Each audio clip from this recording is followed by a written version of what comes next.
Olá, seja bem-vindo à aula de FAQ da Universidade de Brasília, Campus Gama.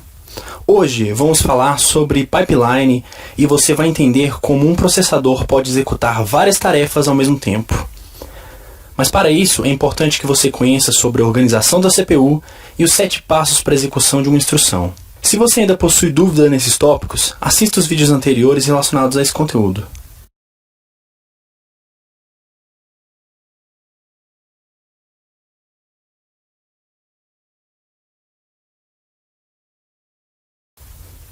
O ganho de velocidade computacional é o alvo de constantes inovações da tecnologia.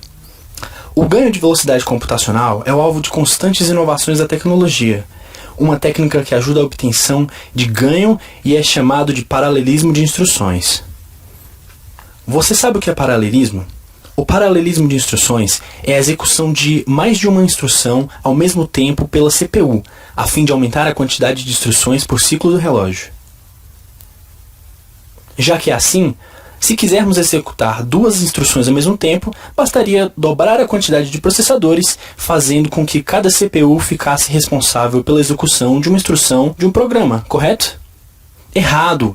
Infelizmente, a vida não é tão simples assim. Não existe uma maneira de instruções seriadas de um mesmo programa poderem ser executadas corretamente em mais de um processador. E é para resolver isso que existe o pipeline. O nome pode parecer incomum, mas com certeza esse conceito já faz parte do seu dia a dia em várias tarefas cotidianas. Para entender melhor, vamos tomar como exemplo uma atividade básica como preparar sanduíches. No nosso exemplo, o processo de preparação de sanduíches possui 3 atividades: preparar o pão, preparar o recheio e montar o sanduíche. Quando temos apenas uma pessoa responsável por todas as atividades do processo, a próxima atividade só se inicia quando a anterior é finalizada. Ou seja, a preparação do recheio só se inicia quando a preparação do pão é finalizada.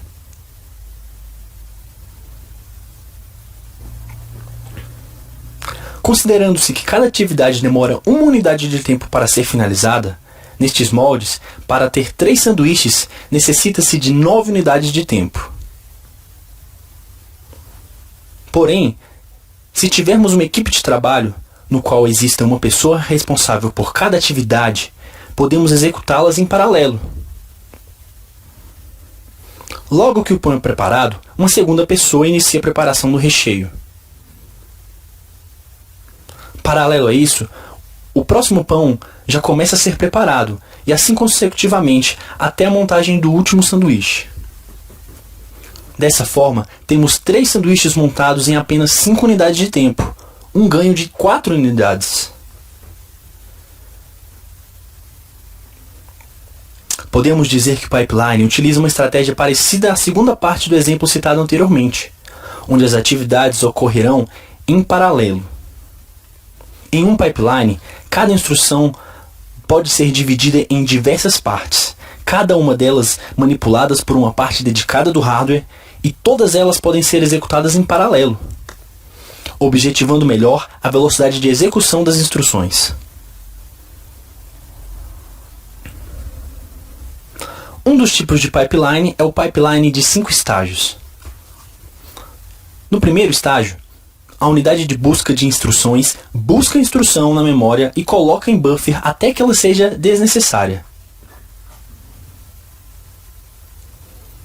No segundo estágio, a unidade decodificadora decodifica a instrução, determina o seu tipo e quais os operandos ela necessita. No terceiro, a unidade de busca de operando localiza e busca os operandos, seja nos registradores, seja na memória.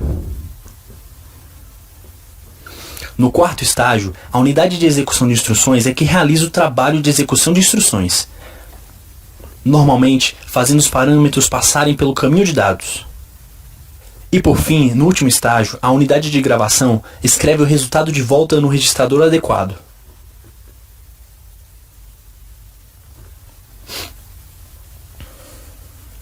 Dessa forma, nenhum estágio fica ocioso e várias instruções podem ser processadas ao mesmo tempo.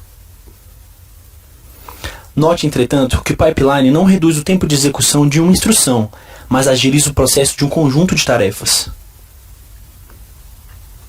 Então, pessoal, depois de entender como funciona um pipeline, fica como desafio para vocês tentarem imaginar como seria a utilização de 2 pipelines ao mesmo tempo.